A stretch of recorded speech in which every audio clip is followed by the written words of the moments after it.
At this rate, if the Knicks keep winning, New York might have to replace the Statue of Liberty with Jalen Brunson. But compared to this man, today's Knicks fans aren't even close. This is Spike Lee, the godfather of Knicks fandom. Most people know him as an Oscar-winning filmmaker. He helped make the Air Jordan 4 a cultural icon, worked with Michael Jordan, and even directed projects involving Michael Jackson. But beyond the movies and awards, Spike Lee is something else entirely. He's a Knicks fan, a fan who has spent millions of dollars over the last 3 decades to keep his courtside seat at Madison Square Garden. His story started when he was 8 years old. The first time he walked into Madison Square Garden, he fell in love with the Knicks. To him, the team's iconic orange wasn't just a color, it was the color of home. Then he watched the Knicks win a 1970 NBA championship. From that moment on, he was hooked. Years later, as Spike's film career began taking off, the Knicks selected Patrick Ewing with the first pick in the 1985 NBA draft. Spike immediately bought season tickets, and ever since then, players have come and gone.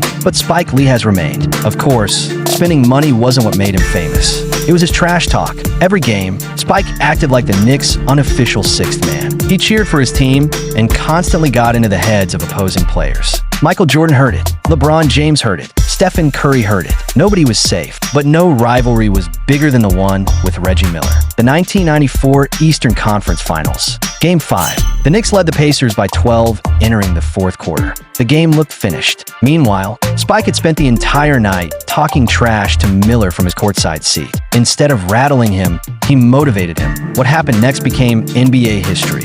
Miller exploded for 25 fourth-quarter points and led Indiana to an incredible comeback. Then he delivered the famous choke sign directly towards Spike Lee. One of the most iconic moments in basketball history. After the loss, New York fans blamed Spike. Newspapers mocked him. Even his family wasn't happy. But Spike never backed down. He traveled with the Knicks to Indiana, continued supporting the team, and kept talking. The Knicks eventually forced a Game 7, eliminated the Pacers, and reached the NBA Finals. From that moment on, Spike Lee became the face of Knicks fans everywhere. The best part? 30 years later, the rivalry finally came full circle. During the 2024 Eastern Conference Finals, Spike brought Reggie Miller a framed copy of the newspaper that once blamed him for the Knicks' loss. The two laughed. Miller signed it. They posed for a photo together. Just like that, one of basketball's greatest rivalries finally ended in friendship. As the years passed, the Knicks moved from the Patrick Ewing era to the Carmelo Anthony era. From Linsanity